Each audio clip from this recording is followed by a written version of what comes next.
experience rhythm, rather than all the nuance and all the subtleties of, you know, different pieces of music have incredible nuances, and Evie and I felt it in the same way, which was really exciting.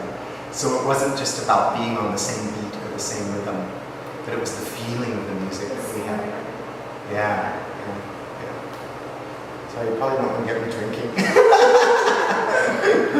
I'm not here anymore. Okay.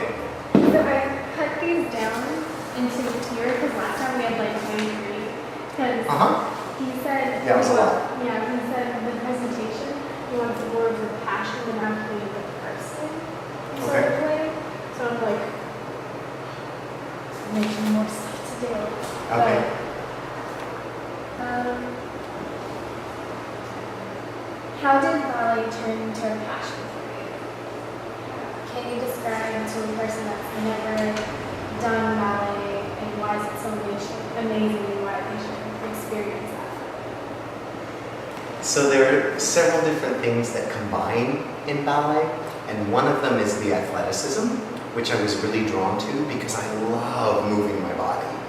But I never wanted to play sports. I never had that feeling of, you know, wanting to be in combat with someone or hit a ball or something like that. But I love to move my body, and I used to swim a lot, which has that freedom and that movement. But then I never saw ballet until I was in my teens. And when I saw ballet, and also figure skating, because figure skating was another thing that I was really drawn to, it was so extraordinary to watch people move in that way and be able to fling themselves in the air and spin around and land and be graceful. And also the thing that went further than figure skating for me was the story. Because it's not just about the athleticism, there's the stories, there's the emotion that's inside it. So every ballet has some kind of emotion that goes with it. And it's linked to the story, whether you're experiencing great joy, or whether there's tragedy, or whether there's drama, or whatever it is, there's the combination of all of those beautiful things that you're doing with your body while you're creating a story. And that, so the emotion is also being carried by the things that you do in your body and the technique that you have.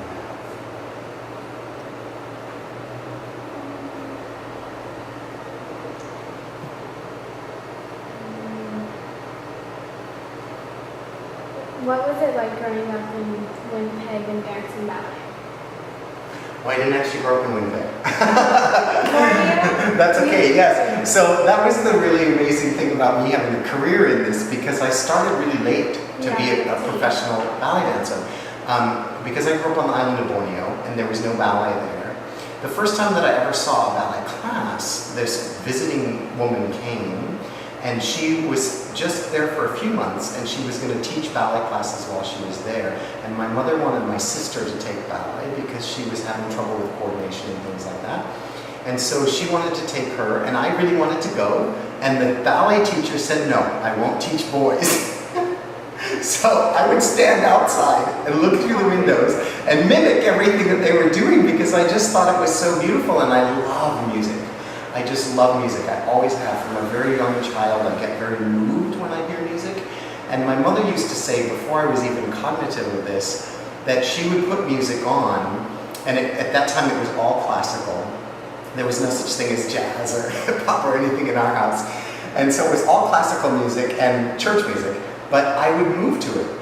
She would see me just moving to the music. And so I was watching these ballet classes, and I saw people actually doing that in a specific medium, you know, moving to music with specific movements and specific arms and legs and heads and exercise, and I just thought it was the most amazing thing, but I wasn't allowed to take class.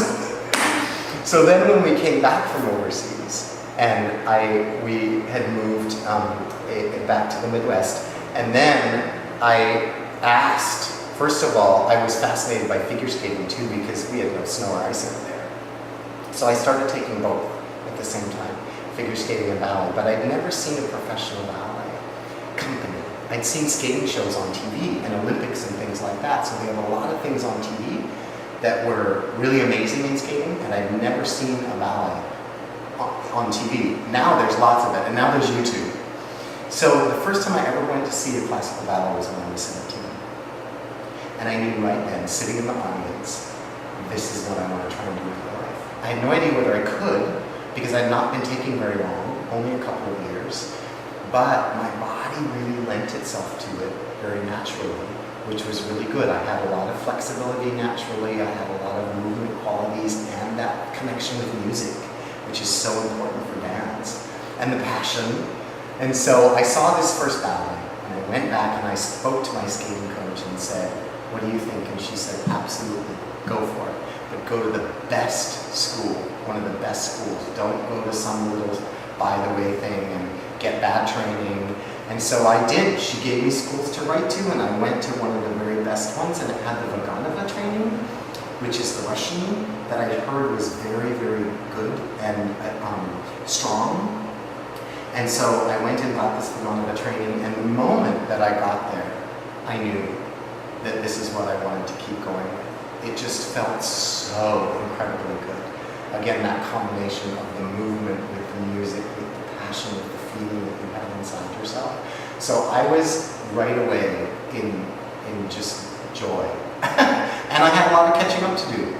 It was really, really hard because I had started late, and I was sad a lot because the people that were dancing around me were so much better than me because they had so much more training.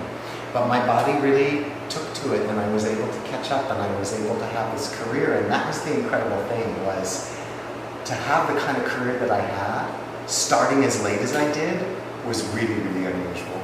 I was very, very blessed.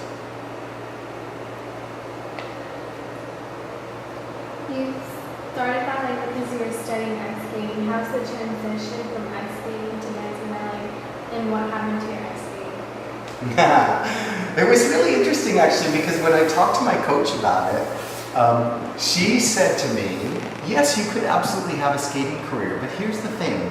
In skating careers, they don't do what they do in ballet companies, where you start out in the corps de ballet, and then you become a soloist, and then you become a principal dancer. They don't do that kind of graduation. So in skating companies, if you come in the chorus, you stay in the chorus until you retire. And the soloists and principals that are in the skating companies are the latest Olympic gold medalists, or world gold medalists, or whatever it is. So they take those people that have won these gold medals and put them into the leads. And so if you don't go win a medal first, you can't ever do a lead. You can't ever grow through the company. So she said, absolutely, you are good enough that you could get into a company, but unless you go win a gold medal, you're never going to be one of those principal people. And that felt to me like, what? Because I had started late in skating too, to be able to go win a gold medal. And I, frankly, wasn't that good. I was okay. But she was very frank with me, and she said, you know, you could have a career, but I don't think you could win an Olympic gold medal. And that's what you would need to be able to do, you know, the soloist and principal roles. Where in a ballet company, you can grow into that. And so the transition, a lot of it lent itself because the spinning feels very much the same, the jumping feels very much the same, the movement with your body. The things that are really different is the work of your rotator muscles in your legs, because skating you're mostly parallel because you're gliding with your foot going forward, and in ballet you're always rotated out with your legs. And so that was a really, really big hard thing for me to work on. And the flexibility, I had a lot of flexibility because again, skating requires a lot of flexibility and it requires a lot of strength. You have to be able to do the same movements in ballet and skating to be able to jump off the floor and land, you know, softly and in control. So a lot of it transferred really well, and then some things were really difficult. And skating is also not as specific. They always ask skaters to go take ballet classes. So I had started taking ballet classes while I was skating because that's where you learn all the line of the arms and the head and all of that sort of stuff. They don't actually teach that in skating. They send you to ballet classes.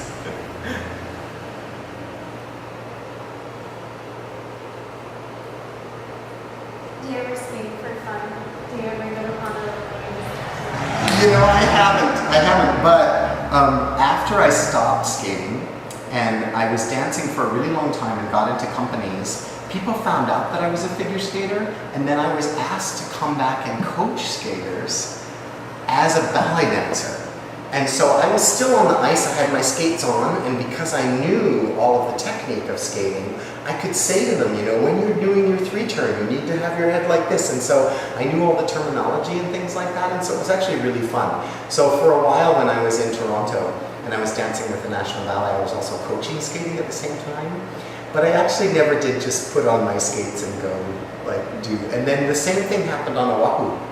When I was teaching on Oahu, there were people that were interested in skating who knew that I had skated, and so they asked me if I would teach them skating as well as ballet.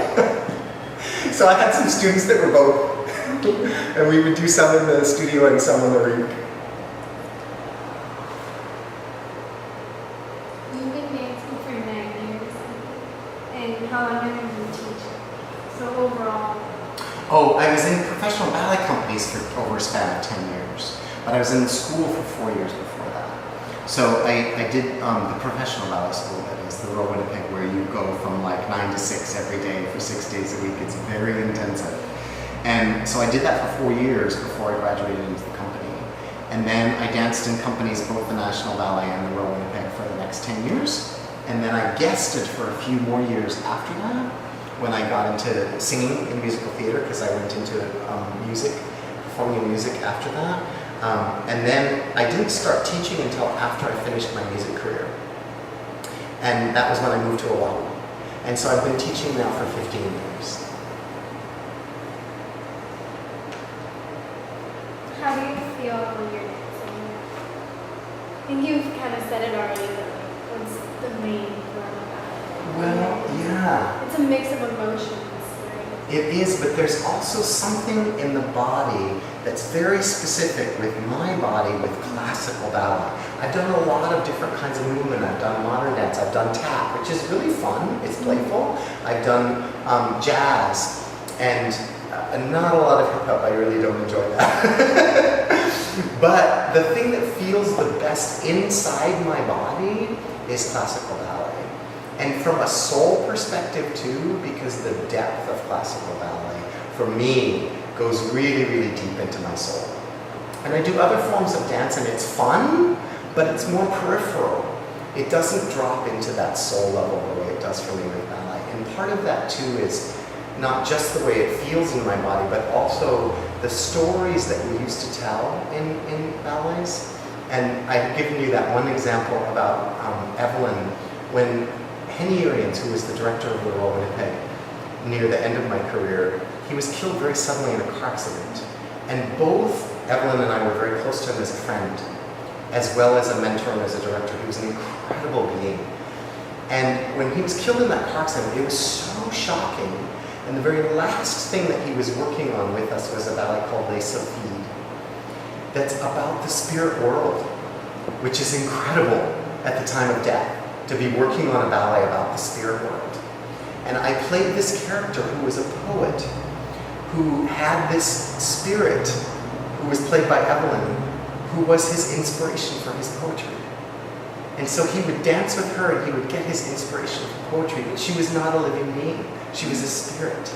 And so we were working on this ballet when he was killed, and it's a very lyrical piece, and it's very ethereal because it works with the spirit world. And so we actually went to do the first performance of it after he died. And it was the last thing we had worked on in rehearsal with him. And it was so incredible to be on stage with all of that feeling, with all of the things that he brought to it, and all of the emotions that we had about working with him, and to take that actually into the ballet and perform with that was just extraordinary. The audience could probably feel it too. I'm sure that they could, without even knowing the details of what was going on. And that was one of the things, it's interesting that you say that, because that's one of the things that people often said about Evelyn and I dancing together, because we both had so much emotion and so much soul when we danced, and we dropped in really far into that side of things, more than the technique. Both of us were like, technique, you know? Yes, we worked on technique, but for us, the technique was a means to get to the soul of the piece. And so it just took us there. And when we came together, people would comment on that. You know, they would say, like, I've seen Evelyn dance many times and I've never seen her be matched the way you matched her with the emotion and with the soul, the piece. So that was an extraordinary thing to feel and to have people reflect that they had also experienced that. It was beautiful. Because usually, for me, when I'm seeing other people, they're like, and when my friends think of ballet, they're like, oh, tutus and sparkle. It's actually much harder than you think. Yeah. You have to work hard and just more. Well, and a lot of people think that it's pretty, and it goes way beyond that.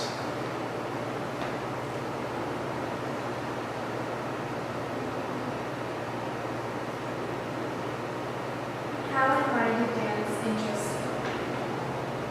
I think I already talked about that, but because when I saw it right away, partially it was because I already had this love of music and I loved moving to music. And then the first time that I saw a ballet class, I'd never seen that. I'd never seen people moving to music in that way. And beautiful classical music, that was the other thing. Because I didn't, even now as an adult, I've never really related to things like rock music and hip-hop music and stuff like that that a lot of other people enjoy. It just doesn't connect with me inside my being. So classical music moves me and I get to actually move to it. What has been your biggest accomplishment? I don't know. Well, I can't name one, but there were several things in my career that were really extraordinary. And one of them was, at the very, very end, dancing with Evelyn on stage at the Mariinsky at the Kirov in Leningrad, in St. Petersburg, what is now St. Petersburg. It was just extraordinary to take what we do to a place like that has so much history of this art form, because it started in Europe hundreds and hundreds and hundreds of years ago. And to be able to do these really passionate, extraordinary works. We also were doing Romeo and Juliet with the Prokofiev music, which was really a risk, because that's a Russian composer and a Russian ballet, and we're taking it to Russia, but they loved it. So that was a huge highlight. And one of the other ones that was really big for me was the very first time that I danced at the Metropolitan Opera in New York. Because that theater holds the mana, holds the ambiance of all of these amazing dancers who danced on that stage before me. Nureyev has danced there, Makarova has danced there, Baryshnikov has danced there, all of these incredible people. And there's this feeling that you get when you walk out on the stage of this history, of this ancestry of that place, and all of the amazing people who have been there. And so looking out at exactly what you're looking at while you're standing there, I just had that feeling like, oh my gosh, Nureyev stood here right where I'm standing and probably did this exact same piqué arabesque that I'm about to do, you know? It was incredible. And then I remember you telling me about one where you're lying down and then you were like, oh. That was at that theater because I was actually doing a pas de deux that was, we started out laying on the floor in an embrace, and I'm facing the audience and she's facing backwards. And so the curtain came up and I watched this curtain rise on this amazing, amazing theater. And that was when this thought came to me, oh my goodness, like all these people that have looked at exactly what I'm looking at. Because I had time to just lay there and experience it. Because the music started playing for a while before we lifted and came out of the embrace. So we were just laying on the floor as the curtain came up and the music started, and there was this flood of emotion. It was beautiful. Who was your first dance teacher and how long you studied? I remember you didn't study for them that long, but what was their name? Yeah, it wasn't very long. That was when I was figure skating, and I was only taking ballet class once a week, and I hadn't seen a professional ballet yet, so I didn't actually know what was possible with the art form. And he was Spanish, I believe, and his name was Salvador Barrias. And he had this heavy accent, and I have no idea if he was good or not, because I had never experienced ballet, so I didn't have anything to compare it to. And then he stopped teaching before I actually got really good training. And so by the time I had gone to the Royal Olympic Ballet and gotten training, my parents were actually still living in that town, and so I went back to visit them, but he was no longer teaching. So it would have been fun to go back and take class with him after I'd had, really good training for a long time and experience him as a teacher in that way, because when I first started, I had no idea whether he was good or not. Is there one specific teacher that you remember that just made you grow into a Yes. His name is David Maroney, and he was the principal of the Royal Winnipeg Ballet Professional Division, and that's the division that they train their dancers for companies. So there's two schools there, and one of them they just call the General Division, and that's people who just want to take for fun. And then they have a specific division for just the people who want to be professional dancers. And he was the principal of that division.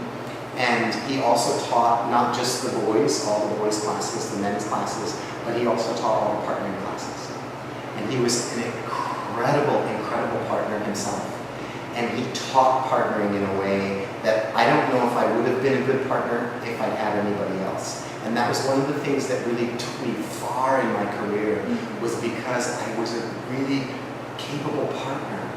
And a lot of guys can't partner. They've never been taught properly. And so I had this amazing training, like I experienced that when I went to the National Ballet of Canada. A lot of the people that went through the National Ballet School had not really been trained well in partnering, and they were afraid of it, and they didn't know how to do it very well. And for me, it was easy because I had this incredible training, and I also really loved it. I really enjoyed it. And that was how I got to a place later in my career, being able to dance with someone like Evelyn. If I wasn't a good partner, she would never have danced with me. She was very specific about the people that she wanted to work with and didn't work with, And so it was, if I'd just been a really good technical dancer and not a good partner, I would never have had the opportunities to dance with her the way that I did. So that one teacher, taught me not just men's technique, but also partnering, which was crucial. Yeah. I don't know if you answered this one, but in a few sentences, can you describe to a person that's never done ballet to join it? Say that again?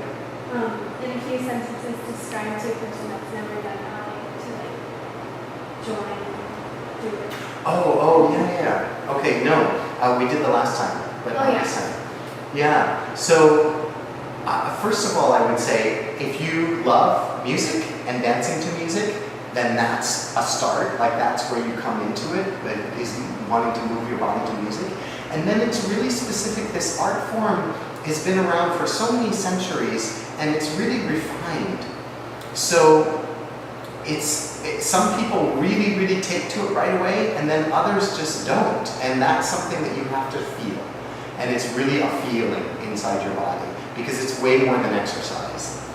And there's so many details to it. It's very, very detailed, and so many levels. So it's not like just doing an aerobic class where you do a lot of walking and you do a little maybe stepping up and stepping down and things like that. Very specific positions with the arms, with the head, with the legs, with the muscles that you use to create certain lines. And then there's all the things of the jumping and the spinning that gets really complicated at the end of classes. And so you build through the class until you're flying across the room doing all these huge leaps and things like that, and not everybody enjoys that. So it's something that I would say, first of all, if you really connect with music and you love moving to music, start there and then come try and see if this kind of movement really feeds you inside your body, because it's very individual. Yeah, it's a soulful kind of thing. It is. It really is. Yeah. And I think it creates different types of skills like musicality, and then you learn acting, sort of to incorporate it with Absolutely. it. You can learn a lot from doing ballet. Yeah, absolutely. It'll help you think ballet can help with everything in life, and if you want to do like hip hop or jazz, I think starting off with ballet can break off, so it'll be easier to do like hula. Yeah, definitely. Well, and the thing too, there's a lot of things like jazz and modern and stuff where they require you to take ballet, because they use a lot of the same lines that come from the classical work, and they use a lot of the same terminology and things like that. So it's something that does, even if you don't want to pursue that path, it's really a wonderful place to start to even go into other things, as you said. And it depends on also the type of music that you like to dance to. If you don't like classical music and you only want to dance to hip hop music, well then yes, it's probably not the place for you to be.